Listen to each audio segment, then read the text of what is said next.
Hello guys, ഇന്നൊരു കുഞ്ഞു വ്ളോഗാണ് കേട്ടോ. ഒരു ബർത്ത്ഡേ വ്ളോഗാണ്, വേറെ ആരുടെ അല്ല, എൻ്റെ അനിയത്തി രേഷ്മയുടെയാണ്. അപ്പം മഴക്കാലമൊക്കെ ആയ കാരണം പനിയും ജലദോഷവും ചുമയൊക്കെ ഉണ്ട് കേട്ടോ. ഇതൊക്കെ അതിൻ്റെ ഇടയിൽ കൂടെ നടക്കുന്നുണ്ട്. പക്ഷേ ബർത്ത്ഡേ കൊല്ലത്തിലൊരിക്കലല്ലേ ഉള്ളൂ, അപ്പോൾ അത് ആഘോഷിക്കാണ്ട് വിടാൻ പാടില്ല. അപ്പം ഞങ്ങൾ അവൾക്കൊരു സർപ്രൈസ് കൊടുക്കാമെന്ന് വിചാരിച്ചു. അവൾ ലൈഫിൽ ഇതുവരെ കേക്ക് മുറുക്കി അതുപോലെ അവളെ ബർത്ത്ഡേ ആഘോഷമാക്കുകയൊന്നും ചെയ്തിട്ടില്ല. ചെറുപ്പത്തിൽ ചെയ്യൂട്ടോ. അങ്ങനെ വെച്ചാൽ കേക്ക് മുറിച്ചിട്ടൊന്നുമല്ല, ചെറുപ്പത്തിലൊന്നും വീട്ടിൽ കേക്ക് മുറിച്ചിട്ടൊന്നും ബർത്ത്ഡേ ആഘോഷിക്കാറില്ല. അമ്മ നാക്കിലയിൽ ചോറൊക്കെ വിളമ്പി വിളക്കൊക്കെ കത്തിച്ച് വെച്ചിട്ട് ഞങ്ങൾക്ക് ചോറ് തരും.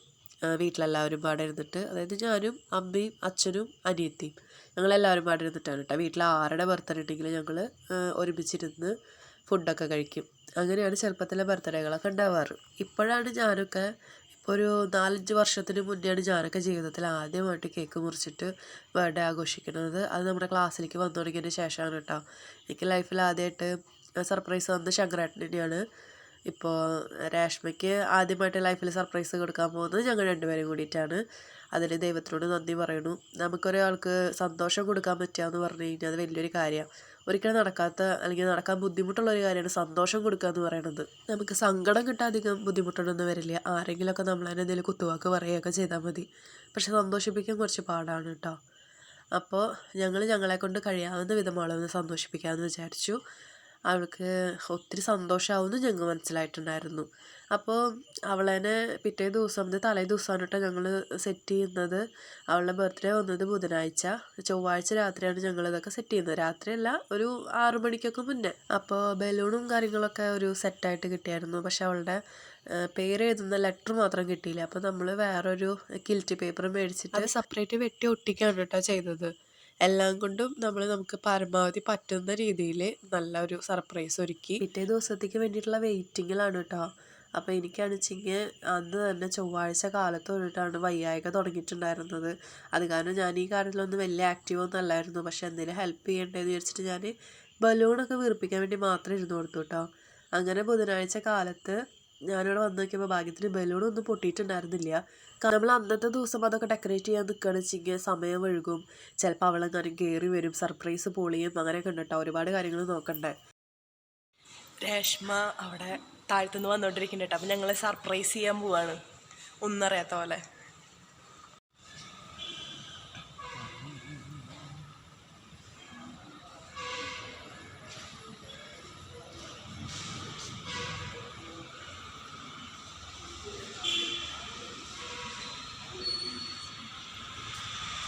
Happy birthday to you, happy birthday to you, happy birthday to you. തയ്ച്ചു കുഴപ്പമില്ല, നന്നായിട്ടുണ്ട് തയ്ച്ചത്. അപ്പോൾ അവൾ ഞങ്ങൾക്ക് പായസവും മിഠായിയും ഒക്കെ ആയിട്ടാണ് കേട്ടോ വന്നിട്ടുണ്ടായിരുന്നത്. അപ്പോൾ അവളോട് ഞങ്ങൾ ചോദിച്ചു, നീ ഇതെങ്ങാനും പ്രതീക്ഷിച്ചിട്ടുണ്ടായിരുന്നോ ഇങ്ങനെയെന്ന്. അപ്പോൾ അവൾ പറഞ്ഞു, കേക്ക് ഞാൻ പ്രതീക്ഷിച്ചിട്ടുണ്ടായിരുന്നു. കാരണം നമ്മൾ ഇത്ര സമയത്തിന് വരണം എന്നൊക്കെ അവളോട് പറയുമ്പോൾ അവൾക്ക് ഏകദേശം ഊഹിക്കാൻ പറ്റുമല്ലോ. പക്ഷേ ഇങ്ങനെ ഡെക്കറേറ്റ് ചെയ്തിട്ടുണ്ടാവും എന്നുള്ളതൊന്നും അവൾ പ്രതീക്ഷിച്ചില്ല. പിന്നെ നമ്മൾ അവൾക്ക് ഗിഫ്റ്റൊക്കെ മേടിച്ച് വെച്ചായിരുന്നു, അതൊന്നും അവൾ പ്രതീക്ഷിച്ചില്ല കേട്ടോ. അതല്ലാതെ കേക്ക് മുറിക്കുന്ന അവൾക്ക് ചെറിയൊരു സൂചന ഉണ്ടായിരുന്നു എന്ന് അവൾ പറഞ്ഞു ഞങ്ങളുടെ അടുത്ത്. പാവട്ടോ, അവൾക്ക് സന്തോഷവും വിഷമവും ഒക്കെ പാടെ കലർന്നൊരു മുഖമായിരുന്നു. അങ്ങനെ നമ്മൾ ബർത്ത്ഡേ ഗേളിന് തൊപ്പിയൊക്കെ വെച്ച് കൊടുത്തു. കുഞ്ഞു മെഴുകുതിരൊക്കെ ഉണ്ടായിരുന്നതൊക്കെ സെറ്റ് ചെയ്ത് കത്തിച്ചു. അപ്പം ഞാൻ ചോദിച്ചതാണ്, എനിക്ക് വയ്യാത്ത കാരണം കൊണ്ട് ഞാൻ അടുത്തേക്ക് വരണോ എന്ന് ചോദിച്ചതാണ്. അപ്പോൾ അവർ പറഞ്ഞു, അങ്ങനെ മാറി നിൽക്കാൻ പറ്റില്ലല്ലോ, എനിക്ക് ഇങ്ങനെ ചുമയും ഇങ്ങനെ വയ്യായൊക്കെ ഉള്ള കാരണം കൊണ്ട് ഫുഡൊക്കെ അങ്ങോട്ട് ഇങ്ങോട്ടൊക്കെ എടുത്ത് കൊടുക്കുമ്പോൾ ഇനി അവർക്കൊന്നും വരണ്ടാന്ന് വിചാരിച്ചിട്ടാണ് കേട്ടോ. അപ്പോൾ ശങ്കരേട്ടനും അവളും പറഞ്ഞു, അതൊന്നും സാരില്ല എന്ന് പറഞ്ഞിട്ടാണ് ഞാൻ അവരുടെ കൂടെ നിൽക്കുന്നത്. അങ്ങനെ അവൾ സന്തോഷപൂർവ്വം ആ കേക്കൊക്കെ മുറിച്ചു. അങ്ങനെ എനിക്കും ശങ്കരേട്ടനൊക്കെ കൊടുത്തു. അപ്പോൾ കുഞ്ഞൊരു ബർത്ത്ഡേ ആയിരുന്നു അത്. അവൾക്ക് ഒരു കുഞ്ഞ് സന്തോഷം കൊടുക്കുക എന്നുള്ളൊരു സംഭവമായിട്ട് നമ്മൾ വിചാരിച്ചിട്ടുണ്ടായിരുന്നത്. അത് നമ്മൾക്ക് സക്സസ് ആയി എന്നുള്ളതിൽ വലിയ സന്തോഷമുണ്ട്. അവൾക്ക് സന്തോഷമുണ്ട്, നമുക്ക് സന്തോഷമുണ്ട്. അങ്ങനെ കേക്ക് മുറിക്കലൊക്കെ കഴിഞ്ഞിട്ട് ഞങ്ങൾ ഒരു 2 ആഴ്ച മുന്നേ ഒക്കെ പ്ലാൻ ചെയ്തിട്ടുണ്ടായിരുന്നാണ് എവിടേക്കെങ്കിലൊക്കെ പോകണം എന്നൊക്കെ കേട്ടോ. അപ്പം മഴയാണ്, എന്താ അവസ്ഥ എന്നൊന്നും അറിയില്ലല്ലോ. അപ്പോൾ ഞങ്ങൾ ഞങ്ങളുടെ ഗിഫ്റ്റ് കൊടുക്കുകയാണ്. അവൾക്ക് റോസ് ഗോൾഡിൻ്റെ മാല ഭയങ്കര ഇഷ്ടമാണ്. അത് ഗുരുവായൂരിൽ തന്നെ മേടിക്കണമെന്ന് മൂപ്പരാൾക്ക് ഭയങ്കര ആഗ്രഹമായിരുന്നു. അപ്പോൾ ഞങ്ങൾ അതൊക്കെ ആദ്യമേ പോയി മേടിച്ച് കൊണ്ടുവന്ന് വെച്ചിട്ടുണ്ടായിരുന്നു കേട്ടോ. അതിനുശേഷം പിന്നെ ഒരു ജോഡി ഡ്രസ്സ് എടുത്തിട്ടുണ്ടായിരുന്നു. അപ്പോൾ അവൾക്കത് ഇഷ്ടപ്പെടുമോ ഇല്ലേ എന്താ ഒന്നും അറിയില്ല. അവൾ ഡ്രസ്സിങ്ങിലൊക്കെ ഭയങ്കര കെയർ ചെയ്യുന്ന ആളാണ്. ഡ്രസ്സൊക്കെ അങ്ങനെ ഇങ്ങനെയൊന്നും അവൾ ഡ്രസ്സ് ഇടില്ല, നല്ല ഡ്രസ്സൊക്കെ ഇടുള്ളൂ. അപ്പോൾ അവൾക്ക് ഡ്രസ്സ് എടുത്ത് കൊടുക്കുമ്പോൾ നമ്മൾ പേടിക്കണം അവൾക്കത് ഇഷ്ടപ്പെടുമോ ഇല്ലേ എന്നൊക്കെ. പിന്നെ ശങ്കരേട്ടനും ഒക്കെ എന്നെ പേടിപ്പിച്ചിട്ടുണ്ടായിരുന്നു ചിലപ്പോൾ അവൾക്ക് ഇഷ്ടപ്പെടില്ല എന്നൊക്കെ. ഇതെൻ്റെ സെലക്ഷനായിരുന്നു കേട്ടോ, അതുകൊണ്ടാണ്. അപ്പോൾ ഞാൻ അവളോട് ചോദിച്ചപ്പോൾ അവൾ പറഞ്ഞു ഇഷ്ടപ്പെട്ടു എന്ന്. ഇനിയിപ്പോൾ അതല്ല എന്തെങ്കിലും വ്യത്യാസം ഉണ്ടെങ്കിൽ നമുക്ക് മാറ്റാം എന്നുള്ള രീതിയിൽ പറഞ്ഞായിരുന്നു. പക്ഷെ അവൾ പറഞ്ഞു എൻ്റെ കയ്യിൽ ഇങ്ങനത്തെ ഒരു കളറ് ഡ്രസ്സില്ല എന്ന് പറഞ്ഞപ്പോൾ എനിക്ക് ഭയങ്കര സന്തോഷമായി. അവൾക്ക് നല്ല ഇഷ്ടപ്പെട്ടു എന്ന് പറഞ്ഞപ്പോൾ എനിക്ക് ഭയങ്കര സന്തോഷമായിട്ട്. അപ്പോൾ അകത്ത് നിന്നിട്ട് കറക്റ്റായിട്ട് കളറ് മനസ്സിലാവുണ്ടായിരുന്നില്ല. അപ്പം ഞാൻ അവളടുത്ത് പുറത്തിറങ്ങി നിന്നിട്ട് നോക്കട്ടെ എന്ന് പറഞ്ഞു. അപ്പോൾ അവൾക്ക് ഇഷ്ടമായി എന്ന് കേട്ടപ്പോൾ എനിക്ക് സമാധാനമായി. അപ്പോൾ നമ്മൾ കുഞ്ഞൊരു ഔട്ടിങ് പോവാണ്. ഇനിയാണ് കേട്ടോ കഥ വരുന്നത്. അതായത് എനിക്ക് കുറേശ്ശെ ഇങ്ങനെ ഗുളികയൊക്കെ കഴിച്ച് ഞാൻ ഓക്കെ ആയി വരുമായിരുന്നു. പിന്നെ നമ്മൾ പുറത്ത് പോകണം എന്നുള്ളത് 2 ആഴ്ച മുന്നേയൊക്കെ പ്ലാൻ ചെയ്തിട്ടുള്ളൊരു കാര്യമായിരുന്നു. അപ്പോൾ പെട്ടെന്നാണ് എനിക്ക് വയ്യാണ്ടായത്.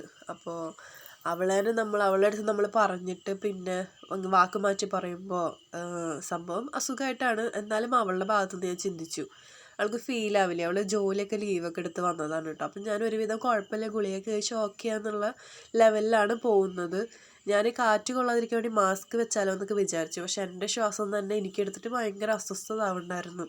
അപ്പോൾ പകൽ കാറ്റൊക്കെ കൊണ്ടിട്ട് രാത്രിയാകുമ്പോഴത്തേനും എനിക്ക് ശ്വാസം കിട്ടാത്ത അവസ്ഥയായിട്ടുണ്ട് ഞാൻ ഈ വോയിസ് ഓവർ കൊടുക്കുമ്പോൾ. ഇനി അസുഖമൊക്കെ മാറിയിട്ട് വീഡിയോ പോസ്റ്റ് ചെയ്യാമെന്ന് വിചാരിച്ചു കഴിഞ്ഞാൽ അവളുടെ ബർത്ത്ഡേയുടെ ദിവസമൊക്കെ പോവില്ലേ. അപ്പോൾ അത് കാരണം കൊണ്ടാണ് കേട്ടോ ഈ സൗണ്ടും വെച്ചിട്ട് ഇപ്പം ഞാൻ വോയിസ് ഓവർ കൊടുക്കുന്നത്. പറ്റുകയാണെങ്കിൽ ബർത്ത്ഡേയുടെ അന്ന് തന്നെ ആ വീഡിയോ പോസ്റ്റ് ചെയ്യണം എന്നുള്ളൊരു ഉദ്ദേശം വെച്ചിട്ടാണ്. അപ്പോൾ നമ്മൾ പോയത് ചെപ്പാറയ്ക്കാണ്.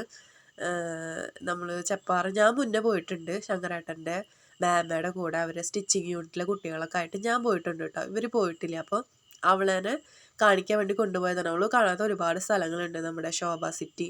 അതൊക്കെ ഞാനിപ്പോൾ അടുത്ത് തന്നെയാണ് പോയി കണ്ടത്. അപ്പോൾ അവിടെയൊക്കെ അവളേനെയും കൊണ്ടുപോയി കാണിക്കണമെന്ന് എനിക്ക് ആഗ്രഹമുണ്ട്. നമ്മുടെ ഒരൊറ്റ ലൈഫല്ലേ ഉള്ളൂ. അപ്പോൾ ഇങ്ങനത്തെ സംഗതികളൊക്കെ കണ്ടിരിക്കണ്ടേ. അപ്പോൾ അവൾക്ക് ഒഴിവില്ലാത്തതിൻ്റെ പേരിലാണ് കേട്ടോ അവൾ ജോലിക്കൊക്കെ പോയി തുടങ്ങിയപ്പോൾ അവളുടെ ഒഴിവും കൂടി നോക്കിയിട്ട് വേണം ഇനി കാര്യങ്ങളൊക്കെ തീരുമാനിക്കാൻ. അപ്പോൾ ബർത്ത്ഡേ ആയ കാരണം കൊണ്ട് ലീവ് എടുത്തു. അങ്ങനെ നമ്മൾ ചുമ്മാ ഒന്ന് ഔട്ടിങ് പോയി.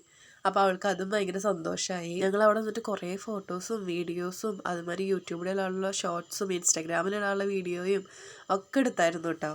അങ്ങനെ ഞങ്ങളവിടെ നിന്ന് നടന്നുകൊണ്ടിരിക്കുന്ന സമയത്ത് അവിടെ ചെറുതായിട്ട് മഴ പെയ്യുന്നുണ്ടായിരുന്നു. അപ്പോൾ പിന്നീടുള്ള വീഡിയോസൊക്കെ എടുത്തത് കോട്ടൊക്കെ ഇട്ടിട്ടാണ്. കാരണം ഓൾറെഡി പനിയാണ്, ഇനി അത് കൂട്ടണ്ട എന്നുള്ള രീതിയിൽ.